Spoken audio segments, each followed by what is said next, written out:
Hola a todos, yo soy Sabrina Volpati, mi compañera es Juliana Almirón y somos residentes de segundo año del Instituto de Investigaciones Médicas Alfredo Lanari. Nuestro Ateneo surge durante la rotación por el servicio de hematología y se titula Coexistencia de dos leucemias crónicas a propósito de un caso clínico.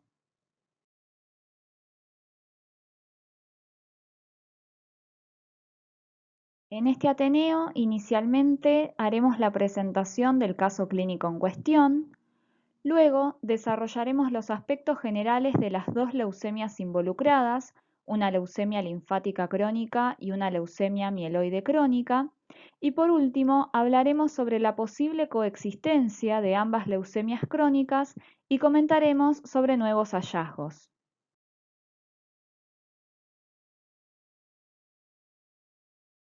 Con respecto al caso clínico, se trata de un paciente de sexo masculino de 63 años que tiene un diagnóstico de leucemia linfática crónica y además presenta como antecedentes EPOC, hipertensión arterial, esquizofrenia y hepatitis.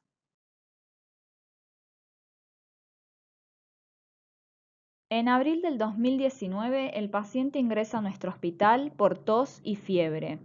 En su hemograma se puede observar un recuento de glóbulos rojos de 3.890.000 por microlitro, una hemoglobina de 10,3 gramos decilitro, un hematocrito del 29%, un recuento de glóbulos blancos de 100.500 por microlitro, una fórmula leucocitaria evidentemente invertida con 7% de neutrófilos y 88% de linfocitos, y un recuento de plaquetas dentro del rango de referencia siendo de 220.000 por microlitro. Además se sabe que el diagnóstico de leucemia linfática crónica se le realizó en 2002. También se sabe que el paciente perdió 20 kilos entre 2015 y 2017 y presentaba registros subfebriles de hasta 37,5 grados Celsius.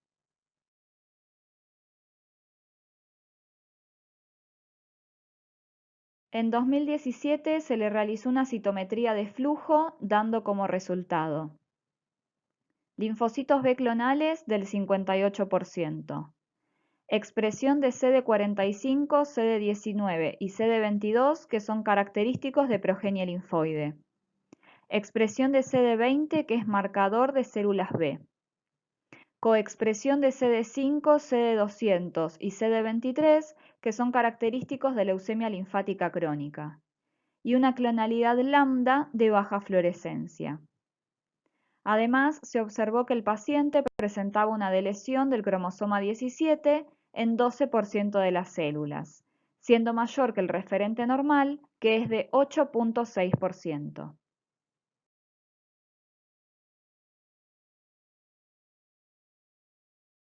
Vamos entonces a desarrollar los aspectos generales de la leucemia linfática crónica.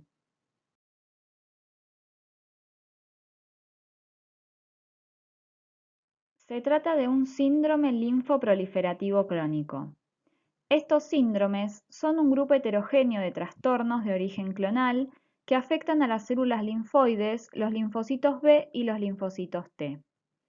Se caracterizan por presentar una proliferación de células linfoides con tendencia a invadir ganglios linfáticos, vaso, médula ósea y sangre periférica.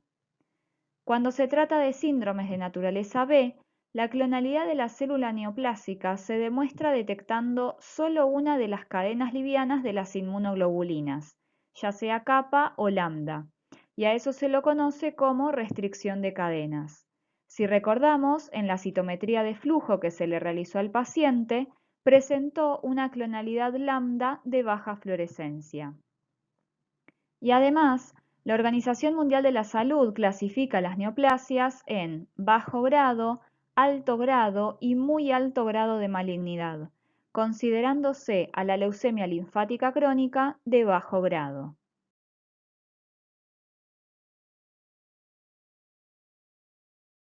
También se caracteriza por presentar una proliferación clonal de células linfoides B maduras en sangre periférica, una linfocitosis absoluta y persistente, una acumulación progresiva de linfocitos en sangre periférica, médula ósea, ganglios y vaso, y se da principalmente en mayores de 55 años con un predominio en el sexo masculino.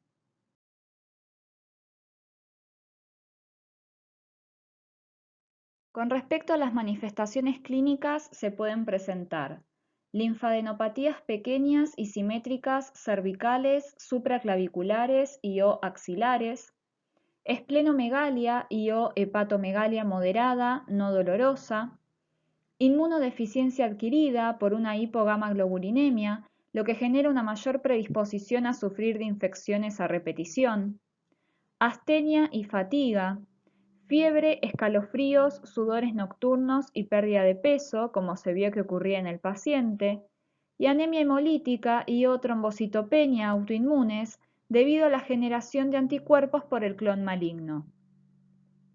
Dado que el 70% de los casos se trata de un hallazgo de laboratorio, esto destaca la importancia del hemograma.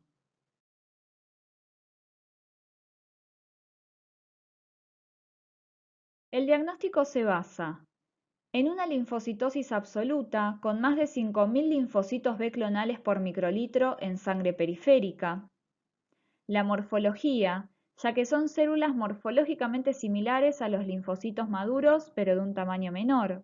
Además, aparecen las sombras de Gumprecht, que es importante destacar que no son patognomónicas de la leucemia linfática crónica. Y por último, la citometría de flujo, que permite confirmar el diagnóstico a partir de la detección de linfocitos B clonales con un fenotipo característico, aunque relativamente heterogéneo. Los marcadores mínimos requeridos para realizar el diagnóstico son CD19, CD5, CD23, CD200, CD20 y la restricción de cadenas dada por kappa o lambda. Con respecto a la aspiración de médula ósea y la biopsia, no son necesarias al momento del diagnóstico, pero sí pueden ser de utilidad en casos que se quiera evaluar una citopenia. Además, la biopsia de médula ósea siempre será necesario realizarla en aquellos casos en los cuales se quiera certificar la remisión completa.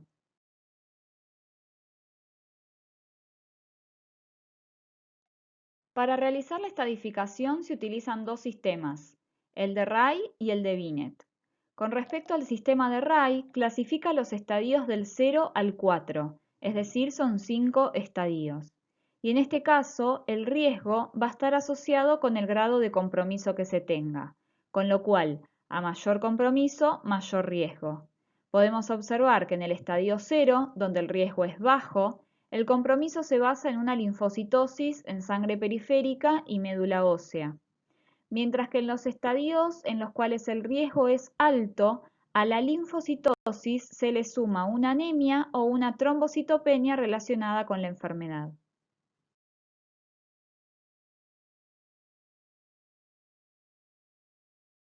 Por su parte, el sistema de Binet solo presenta tres estadios, A, B y C, y en este caso el riesgo va a estar asociado con la cantidad de áreas ganglionares afectadas, por lo que a mayor cantidad de áreas, mayor riesgo.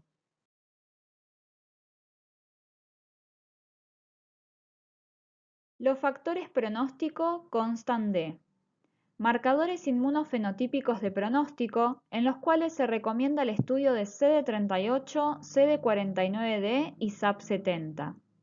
Se considera de mal pronóstico cuando más del 30% de las células leucémicas expresan CD38 y o CD49D, o cuando más del 20% de las células leucémicas expresan SAP70. La técnica de hibridación fluorescente in situ, FISH, se utiliza para rearreglos genómicos de importancia pronóstica. Es por eso que se recomienda su estudio para la deleción del cromosoma 17, ya sea antes de iniciar el tratamiento como ante recaídas. Se considera de mal pronóstico cuando la deleción del cromosoma 17 se encuentra presente en más del 20% del clon o ante la presencia de un cariotipo complejo.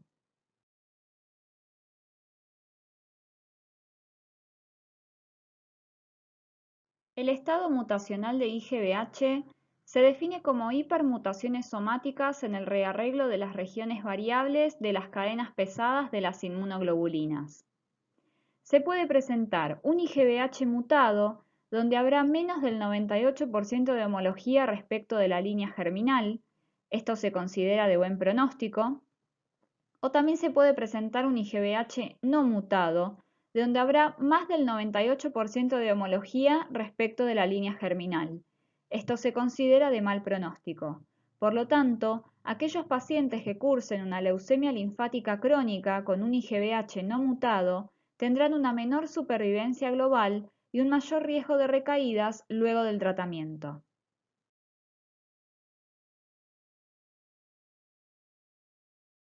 La transformación maligna se puede dar de dos maneras, como una transformación prolinfocítica o lo que se conoce como síndrome de Richter.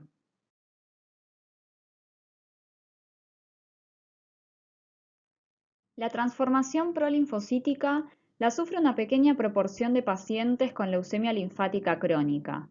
Se presenta con un aumento de prolinfocitos en sangre periférica entre un 11 a un 54%.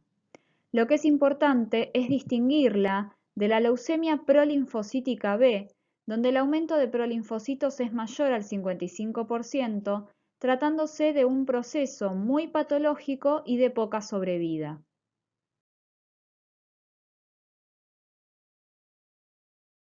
El síndrome de Richter es la transformación maligna más habitual que puede sufrir un paciente con leucemia linfática crónica. Se da entre un 3 a un 10% de los pacientes y se trata de un linfoma agresivo de células grandes B. Como síntomas se pueden presentar pérdida de masa muscular, sudores nocturnos, fiebre, pérdida de peso, hepatoesplenomegalia y linfadenopatías asimétricas. El síndrome de Richter puede estar relacionado con la transformación maligna del clon de leucemia linfática crónica o tratarse de una segunda neoplasia. Y es muy importante tenerlo en consideración cuando el incremento de LDH supera las 1.500 unidades internacionales por litro sin otra causa que lo justifique.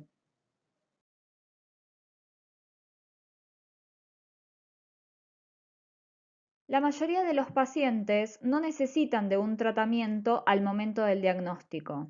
Lo requerirán ante la aparición de síntomas o evidencia de progresión de la enfermedad caracterizada por pérdida de peso de más del 10% en 6 meses, fatiga, fiebre de más de 2 semanas no relacionada con otra condición, sudor nocturno durante más de un mes, anemia y o trombocitopenia por insuficiencia medular progresiva, esplenomegalia progresiva, linfocitosis progresiva, ya sea por un aumento de más del 50% en 2 meses o un tiempo de duplicación menor a 6 meses, y la aparición de una transformación maligna dada por un síndrome de Richter o una transformación prolinfocítica. En el caso del paciente, dado que presentaba la deleción del cromosoma 17, se lo trata con ibrutinib.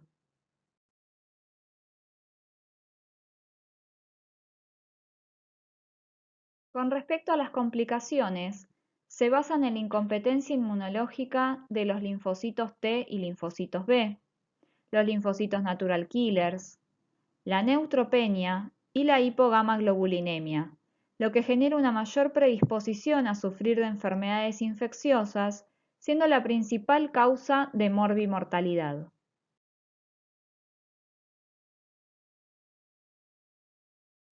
En el extendido de sangre periférica de un paciente con leucemia linfática crónica, lo que esperamos encontrar es un predominio linfocitario, la presencia de sombras de Gumprecht, que son linfocitos B frágiles que se rompieron y que es importante recordar que no son patognomónicas de la leucemia linfática crónica, y además linfocitos con cromatina endámero, es decir, cromatina densa.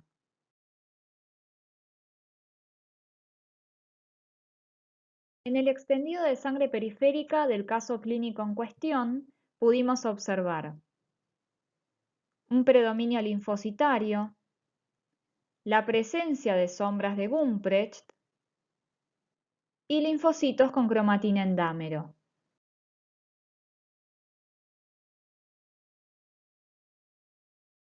En mayo del 2019, el paciente vuelve a ingresar a nuestro hospital por una posible reagudización de POC.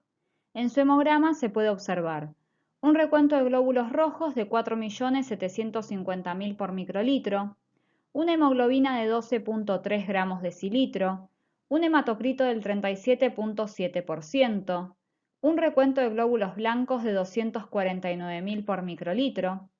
En la fórmula leucocitaria se observa un 10% de mielocitos, 2% de callados, 39% de neutrófilos y 38% de linfocitos, y el recuento de plaquetas fue de 322.000 por microlitro. Si lo comparamos con el hemograma previo, es decir, del mes anterior de abril del 2019, podemos observar, por un lado, que el recuento de glóbulos blancos se duplicó, y por otro lado, con respecto a la fórmula leucocitaria, podemos observar que ya no se encuentra invertida, sino que ahora se presenta un predominio de la serie mieloide en distintos grados de maduración, por lo que se sospecha que el paciente puede presentar una leucemia mieloide crónica. Tal es así que se le solicita el estudio de BCR-ABL, dando como resultado positivo, por lo que se diagnostica al paciente con leucemia mieloide crónica. Ahora vamos a empezar a explicar un poco la leucemia mieloide crónica.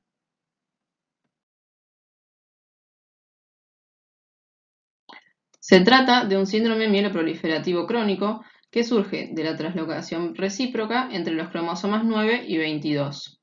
Como consecuencia, se produce un cromosoma 9 más grande que lo normal y un cromosoma 22 más chico que lo habitual.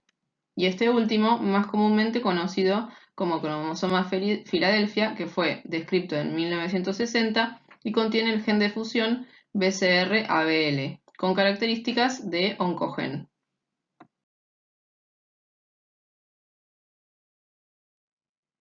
Aquí podemos ver cómo el cromosoma 9 es más largo, mientras que el 22 es más corto. En el cromosoma Filadelfia se encuentra el gen BCR-ABL, cuya transcripción produce una proteína quimérica que tiene actividad de tirosinquinasa aumentada.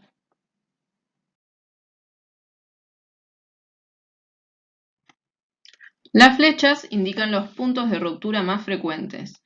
Dependiendo de dónde se produzca el corte, se generan distintos rearreglos que generan proteínas de distintos pesos moleculares, que pueden recibir el nombre de P190, P210 o P230. En el caso del paciente, presentaba el P210. A diferencia de lo que ocurre en la proteína ABL normal, en la BCR-ABL la función se ejerce de manera constitutiva. La producción continua de esta enzima induce múltiples interacciones proteicas que intervienen en diferentes vías de transmisión de señales intracelulares, cuyas activaciones conducen a la transformación maligna celular, le confieren a la célula ventajas de crecimiento e interfieren con los procesos celulares básicos. Así tenemos como resultado células con alteraciones en el control de la proliferación, con capacidad de angiogénesis, con un aumento de la supervivencia e invasión y capacidad de metástasis.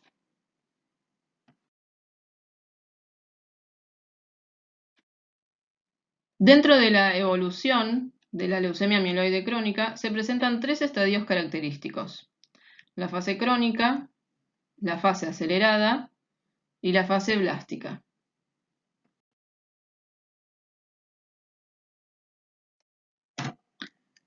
La fase crónica tiene una duración variable con una media entre 4 y 6 años que se caracteriza por presentar en sangre periférica leucocitosis neutrofílica con precursores mieloides, el conteo de células blásticas menor al 10%, la basofilia no supera el 20%, el conteo de plaquetas puede ser normal o estar aumentado, y la reacción de fosfatasa alcalina leucocitaria sería ausente o disminuida.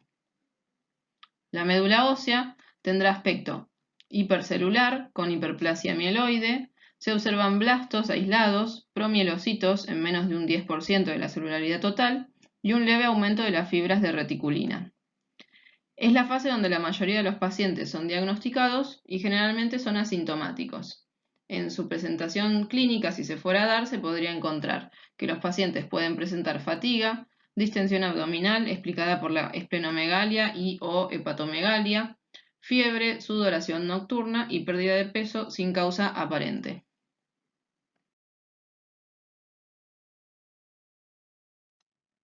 La fase acelerada no se presenta en todos los pacientes. Su duración puede ser de 1 a 2 años y se evidencia en sangre periférica con un aumento de blastos y promielocitos mayor al 30%, trombocitopenia o trombocitosis sin relación al tratamiento y leucocitosis mayor a 10.000. Además, en la sangre periférica y o en la médula ósea se presenta un aumento de basófilos mayor al 20% y presencia de 10 a 19% de blastos. Estos casos se caracterizan por resistencia a la terapia y por manifestaciones clínicas que incluyen fiebre, anemia, esplenomegalia y dolores óseos. Los pacientes pueden empezar a manifestar también infecciones, trombosis y hemorragias, y no hay consenso sobre la definición exacta de la fase acelerada, pero la mayor parte de los estudios clínicos con el inhibidor de tirosinquinasa, que lo vamos a ver después, se basaron en esta definición.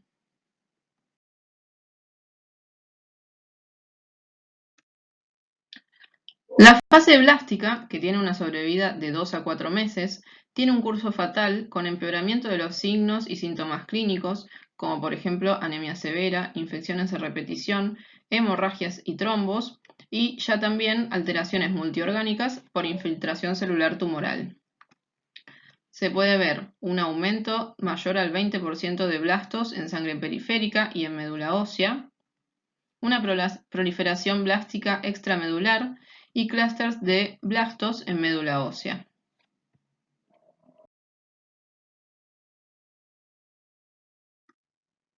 Estos son los cambios morfológicos que existen entre las fases. Primero, la célula madre leucémica Filadelfia positiva, por diferenciación, lleva a generar el estado de fase crónica, con precursores mieloides y células maduras en sangre periférica y médula ósea. Cuando hay un incremento en la proliferación, se llega a la fase de aceleración, que luego, por un arresto de la diferenciación, se puede dar la crisis blástica, con predominio de blastos mieloides en sangre periférica y médula ósea. Como ya dijimos, en algunos pacientes de la fase crónica se pasa directamente a la fase blástica. Y existen algunos pocos casos que debutan directamente con una crisis blástica.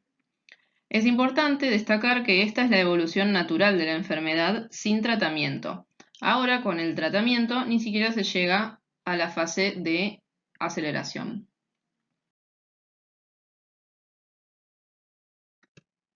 El diagnóstico de la leucemia mieloide crónica se basa en estudios citogenéticos para detectar el cromosoma Filadelfia, en el estudio molecular BCR-ABL cualitativo y cuantitativo, y la estratificación en índices o escalas de riesgo.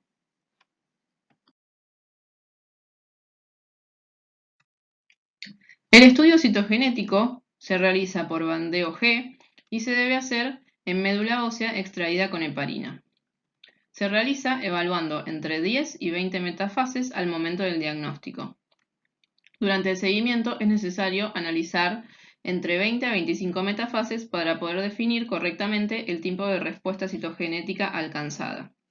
Es una metodología que tiene alta especificidad y baja sensibilidad. En el 95% de los casos de leucemia mieloide crónica se detecta el cromosoma Filadelfia, mientras que en el 5% restante puede presentar variantes de la translocación clásica o cromosoma Filadelfia enmascarado o críptico. Se ha observado que el clon Filadelfia positivo puede adquirir también nuevas alteraciones citogenéticas, además del clásico cromosoma Filadelfia, lo cual se denomina evolución clonal, que se asocia a la evolución de la enfermedad.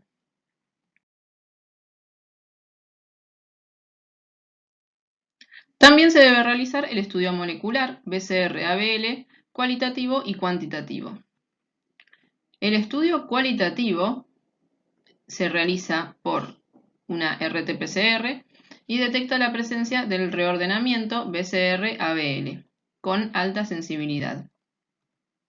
El estudio cuantitativo se realiza por RT-PCR real-time y es una metodología de alta sensibilidad que permite cuantificar los transcriptos BCR-ABL respecto de un gen control ABL. Estos estudios se realizan a partir de muestras de sangre periférica o médula ósea extraídas con EDTA.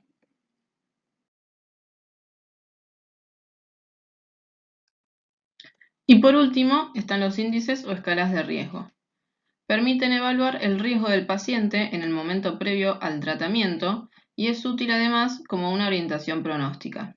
Se recomienda estratificar a los pacientes según riesgo bajo, intermedio y alto, y no hay evidencia suficiente que alguno de los índices de riesgo sea superior que otro.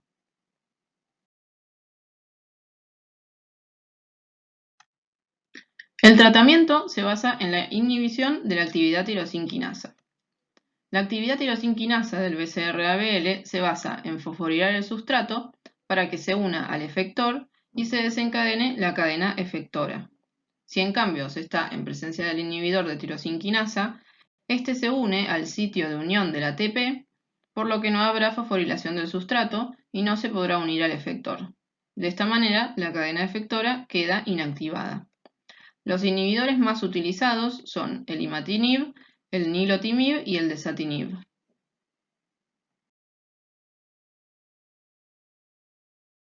Para evaluar la respuesta al tratamiento, se utilizan los criterios de evaluación de respuesta en fase crónica.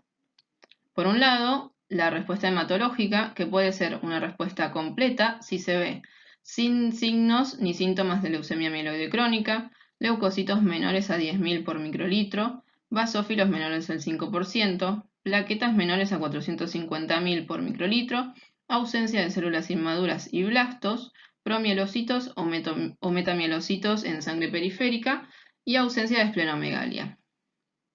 O la respuesta puede ser parcial si existe recuento leucocitario normal, con persistencia de esplenomegalia o células inmaduras o trombocitosis menor al 50% comparado con los niveles anteriores al tratamiento. Cualquier respuesta menor será considerada como respuesta nula.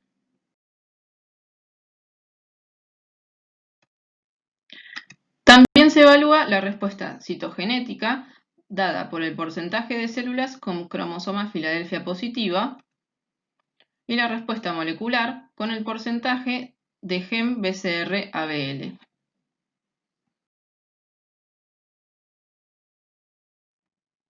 Un extendido de sangre periférica de un paciente con leucemia mieloide crónica podría verse como en estas fotos, en donde se puede ver un predominio de granulocitos inmaduros.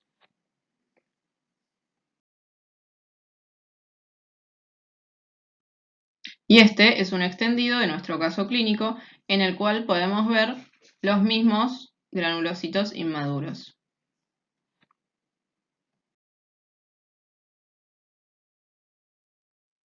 Para ver un poco la evolución del paciente con la terapia con imatinib, tenemos los resultados de hemogramas que se realizaron a 10 días del inicio de la terapia y a 22 días. Podemos observar cómo descienden los glóbulos blancos y que ya no se encuentran blastos en el hemograma.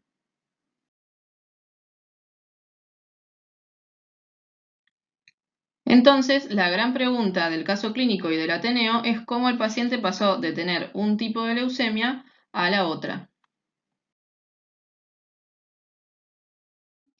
Para hacer un repaso del paciente podemos ver la diferencia de los resultados del laboratorio de abril de 2019 con los de mayo del mismo año. En el primero podemos ver un predominio de linfocitos y en el segundo un aumento de los neutrófilos y de granulocitos inmaduros.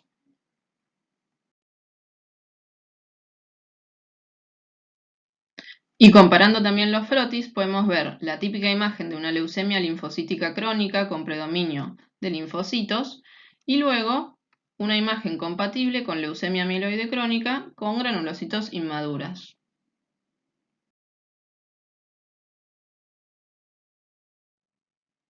Acá vemos los frotis, pero a mayor aumento.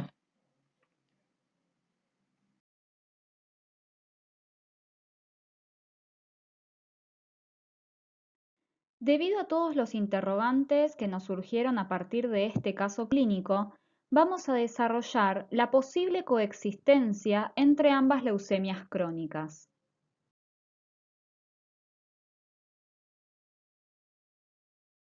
Buscando información, encontramos algunos artículos interesantes.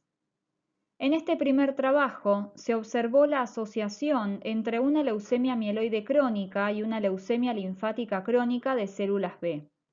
El mismo data del 2002. En el segundo trabajo, se vio la ocurrencia simultánea de una leucemia mieloide crónica y una leucemia linfática crónica, considerándolo un caso inusual. Se reportó en 2013. Y en este último trabajo se describe un caso de leucemia linfática crónica durante el tratamiento de una leucemia mieloide crónica, siendo reportado en 2015.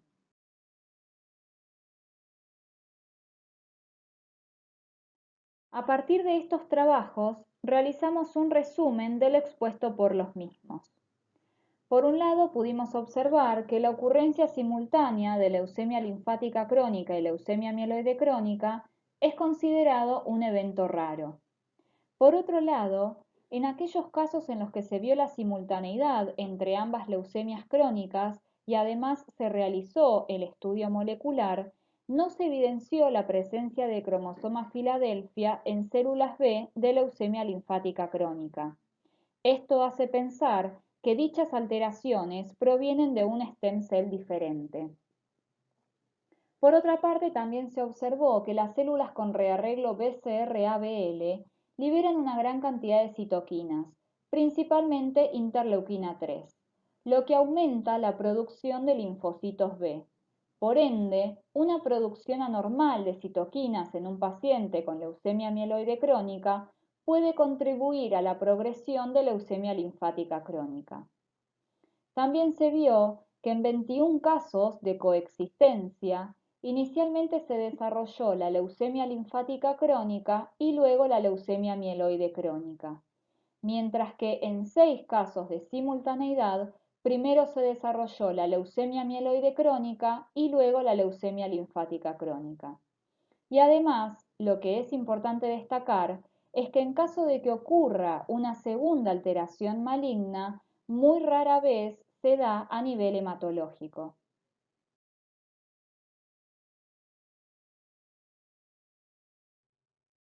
Para poder entender un poco más, vamos a repasar algunos conceptos básicos, empezando por la definición de hematopoiesis, que es el proceso de formación, desarrollo y maduración de los elementos formes de la sangre a partir de un precursor celular común indiferenciado, que es la stem cell, siendo la célula pluripotente capaz de autorreplicarse y diferenciarse para dar origen a células especializadas.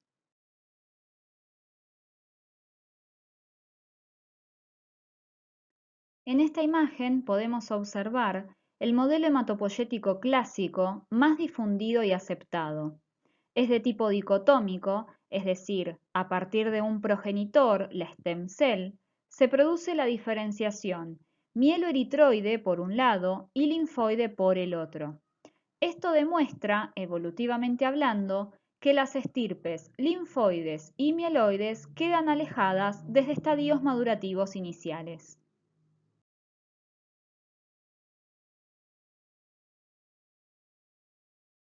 Sin embargo, se fueron planteando nuevos modelos hematopoyéticos. Uno de estos modelos fue desarrollado por Singh y colaboradores en 1996, que propone la presencia de un progenitor mielolinfoide común, dejando de lado el mieloeritroide clásico. Otro modelo, desarrollado por Jacobson y colaboradores en 2005, incorpora la existencia de un progenitor mielolinfoide común, además de conservar la idea de un progenitor mieloeritroide común. La importancia de estos modelos es que proponen que las estirpes linfoides no quedarían tan alejadas evolutivamente de las estirpes mieloides en los estadios madurativos iniciales, es decir, que no se produciría la dicotomía marcada que existe en el modelo clásico, con lo cual las células con potencialidad mieloide y linfoide irían madurando de forma gradual y no tan abruptamente como lo propone el modelo clásico. Estos modelos podrían explicar la razón por la cual existen casos de coexistencia de leucemia linfática crónica y leucemia mieloide crónica, sin embargo, aún se encuentran en estudio. En la actualidad, el paciente es seguido por hematología por presentar una leucemia mieloide crónica en fase crónica y una leucemia linfática crónica y es tratado con imatinib 400 miligramos por día, con la cual se alcanzó la respuesta hematológica.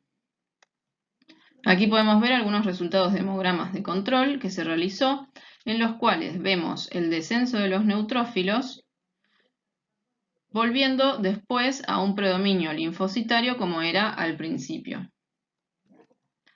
También podemos decir que alcanzó la respuesta hematológica porque en noviembre de 2019 se realizó en otra institución un estudio molecular en el cual se puede ver que alcanzó una respuesta molecular menor, por lo que puede seguir con el mismo tratamiento.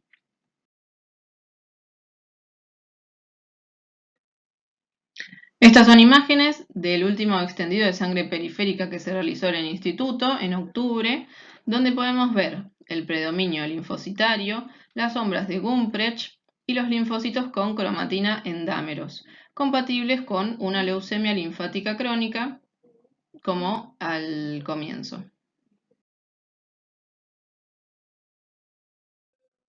Como conclusiones, podemos decir que la leucemia linfática crónica es un síndrome linfoproliferativo que afecta a las células linfoides B y T. La leucemia mieloide crónica es un síndrome mieloproliferativo caracterizado por la translocación recíproca entre los cromosomas 9 y 22. La coexistencia de desórdenes mieloproliferativos y linfoproliferativos es muy poco común. Ante presencia de la coexistencia, la leucemia linfática crónica suele preceder a la leucemia mieloide crónica y se debe continuar estudiando aquellos casos en los que se presente la simultaneidad.